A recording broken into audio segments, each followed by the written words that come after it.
Pélagos, le nom de ce sanctuaire est bien connu en principauté et pour cause. Il s'agit d'une aire marine protégée internationale de plus de 85 000 km², créée en 1999 par Monaco, l'Italie et la France dans un but, celui de protéger les mammifères marins. Ce 3 avril, la signature de l'accord de siège réunissait Gilles Tonelli, le conseiller de gouvernement ministre des Relations extérieures et de la coopération, Xavier Sticker, président de la réunion des parties à l'accord Pélagos, et Fanny Dubois, secrétaire exécutive de l'accord. Les signataires ici devant son Altesse Sérénissime, le prince Albert II, Gianluca Galetti, ministre italien de l'Environnement, et Ségolène Royal. Il était très important pour moi, après la conférence de Paris sur le climat, qui a inclus l'océan, non seulement dans l'accord de Paris, mais aussi dans les coalitions de l'action, de pousser en avant tous les dossiers qui étaient un peu au ralenti, je dois dire. Et le rôle du prince Albert et de la principauté de Monaco a été majeur. Pour ce qui concerne la France, j'ai déjà pris un arrêté contraignant tous les navires de plus de 24 mètres à s'équiper de dispositifs anti-collusion. 12 navires français sont déjà équipés, 45 vont l'être dans les prochains jours et les prochaines semaines.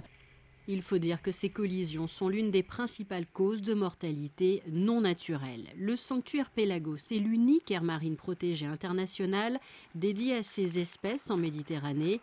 Cette signature donc de l'accord de siège entre le gouvernement princier, les parties et le secrétariat permanent de l'accord Pélagos est un véritable témoignage d'intérêt en faveur de la protection des cétacés dans cette région de la Méditerranée.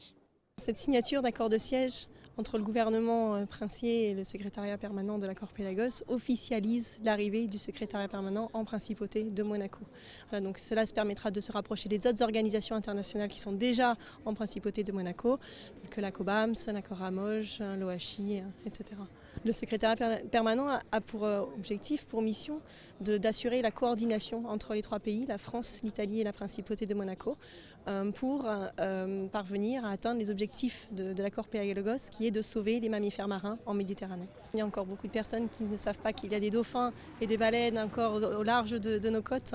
Et de temps en temps, effectivement, ces animaux s'échouent et il est important de sensibiliser les gens sur la conduite à tenir en cas d'échouage. Et pour justement accroître cette sensibilisation, les secrétariats permanents des accords Pélagos et ACOBAMS ont organisé conjointement un atelier destiné au grand public, aux Stars and Bars. Au cœur de ce rendez-vous, l'échouage des cétacés. Sachez par exemple qu'en principauté, vous devez immédiatement contacter la capitainerie du port afin de transmettre plusieurs informations sans toucher l'animal, comme l'espèce de mammifère marin, sa description et la localisation la plus précise.